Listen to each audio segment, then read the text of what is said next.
Pemirsa, dalam rangka mempercepat pencapaian target layanan air bersih perpipaan 100% di Jakarta untuk tahun 2029, PT Air Minum Jaya atau PAM Jaya mulai menjajaki mitra strategis untuk pembangunan instalasi pengolahan air IPA baru.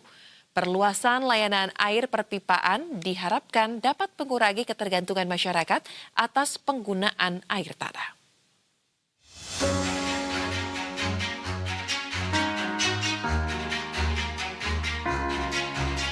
PT Air Minum Jaya, PAM Jaya, menggelar market sounding sebagai bagian dari penjajakan minat pasar dan persiapan proses pengadaan calon mitra strategis untuk pembangunan instalasi pengolahan air IPA baru. Hal ini sebagai langkah mempercepat pencapaian target layanan air bersih perpipaan 100% di Jakarta pada 2029. Langkah ini juga dilakukan untuk mengantisipasi keterlambatan pasokan air baku dari proyek sistem penyediaan air minum, SPAM, Karian, Serpong. Direktur Utama PAM Jaya Arif Nasruddin menyatakan market sounding atau penjajakan minat pasar ini merupakan tahapan awal untuk mencari mitra strategis dalam pembangunan 4 IPA baru. Namun pada tahap awal, penjajakan dilakukan untuk 2 proyek, yakni IPA Condet dan IPA Semanan. Hal ini disampaikan Arif usai acara market sounding PAM Jaya di Hotel Le Méridien Jakarta, Rabu siang.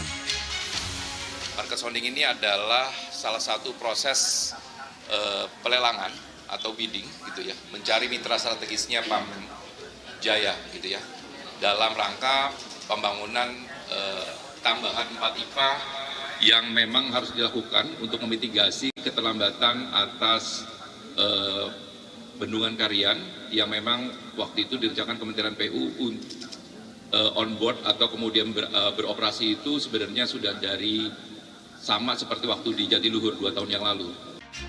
Menurut Arif, keterlambatan proyek SPAM Karian Serpong membuat PAM Jaya harus mencari sumber pasokan alternatif agar target layanan air bersih tetap tercapai. Upaya ini juga merupakan tindak lanjut dari arahan Gubernur DKI Jakarta Pramono Anung yang menargetkan cakupan layanan air perpipaan mencapai 100% pada 2029, lebih cepat 1 tahun dari target sebelumnya. Ini atas dasar juga perintah dari Pak Gubernur untuk membuat tahun 2009 bisa kita selesaikan 100% pelayanan atas air bersih. Mudah-mudahan ini juga prosesnya tidak panjang lebar sehingga kemudian bisa selesai dalam waktu paling maksimal sebenarnya 1,5 tahun.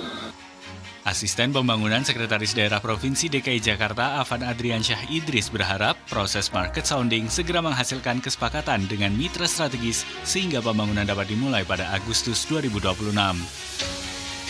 Kami dari Pemprov berharap bahwa dari kegiatan market sounding pada hari ini nantinya bisa tercapai adanya kesepakatan Pak Dirut dengan para mitra strategis dan mohon dapat diupayakan agar pelaksanaan ini bisa start di Agustus 2026 sehingga bisa selesai dan diresmikan oleh Pak Gubernur pada selambat-lambatnya adalah awal tahun 2028. Jadi besar harapan dengan nantinya bisa dituntaskan di 2029 100% layanan tersebut, tidak ada lagi masyarakat yang menggunakan air tanah. Dengan demikian, laju penurunan dari muka tanah itu bisa kita tahan, Pak. Dalam proyek ini, PAM Jaya berencana merevitalisasi IPA Condet berkapasitas 1.000 liter per detik (LPS) serta membangun IPA Semanan berkapasitas 200 LPS. Ke depan, PAM Jaya juga menyiapkan pembangunan IPA Muara Karang berkapasitas 750 LPS dan IPA Kanal Banjir Barat 2 berkapasitas 500 LPS.